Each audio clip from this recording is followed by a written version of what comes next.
I heard them before I saw them. Their voices slipped through the half-open door of my beach house. The home I'd earned after 15 years of non-stop work, juggling 3 jobs, sacrificing sleep and sanity to make it mine. My mother's voice rose above the rest, smooth and full of pride that wasn't hers to claim. "Of course we'll have the wedding here," she said. "It's family property. She owes us that much."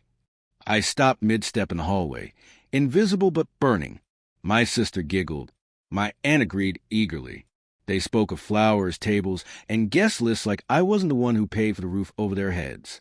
200 people walking across my life as if I didn't exist. I didn't speak.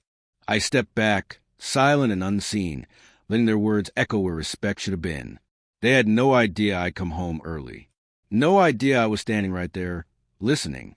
No idea what I was about to do. It wasn't always like this. Once I believed they cared. I believed my mother meant every "I'm proud of you" she ever said. She was the one who taught me manners. Please, thank you. Don't take what doesn't belong to you. She must have left herself out of that last part.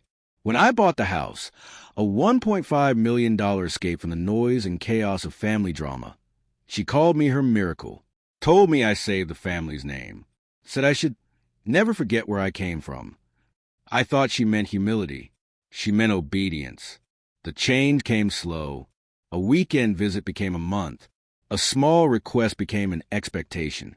"You don't mind if we use the house for family events, right? It's practically ours. You wouldn't have it without us." I brushed it off. I wanted peace, not war.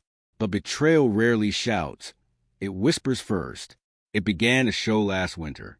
My sister asked to borrow my keys for a short stay. I agreed. When she returned them, the place felt wrong. Drawers slightly open. My blanket smelled like a perfume I didn't wear. I ignored the warning in my gut. Then a week later, I found wedding brochures tucked behind my bookshelf. Venues, catering packages, floral arrangements. My sister didn't even have a fiancé. That was when I understood. They weren't planning a wedding. They were planning their takeover. I didn't confront anyone. Confrontation is messy. Planning is cleaner. And I've always been good at planning. So when I heard them in my home that day, my mother claiming ownership, my sister mapping out her fantasy wedding on my deck, I knew what to do. I walked quietly out the door, keys in hand. They didn't notice I'd been there. I drove straight to my lawyer. Within days, every safeguard was in place. A temporary event ban, strict noise restrictions, occupancy limits, and security updates, all legally sound. I changed the locks, notified the HOA, and filed a trespass warning for unauthorized gatherings. I said nothing to them. Let them plan their perfect day. When the wedding morning arrived, the chaos began early. Trucks lined the driveway.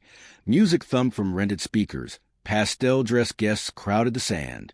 At the center of it all stood my mother, glowing with satisfaction. She looked at me when I walked up, unfazed. "You're early," she said. "Good. Help the decorators, will you?" I nearly laughed.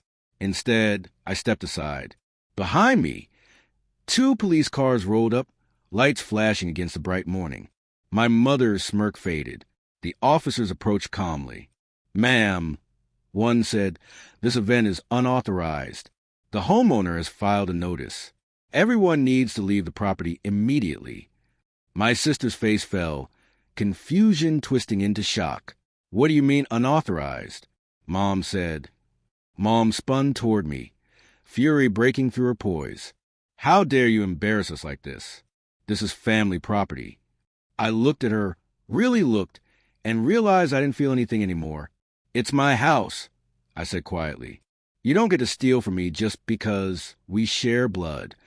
She opened her mouth to fight, but the officers were already moving. Guests left in murmurs. Vendors packed up. Decorations came down piece by piece. My mother's voice cracked as she begged. My sister cried. My aunt tried to reason. I said nothing. I just watched the tide wash their fantasy away. When the last truck pulled off, my mother stood there trembling, eyes glassy. "You ruined her wedding," she whispered. "No," I said. "You ruined our family. The wedding was just collateral damage." I closed the door behind them, locked it, and listened to the ocean swallow the noise. The silence that followed was the first peace I'd had in years.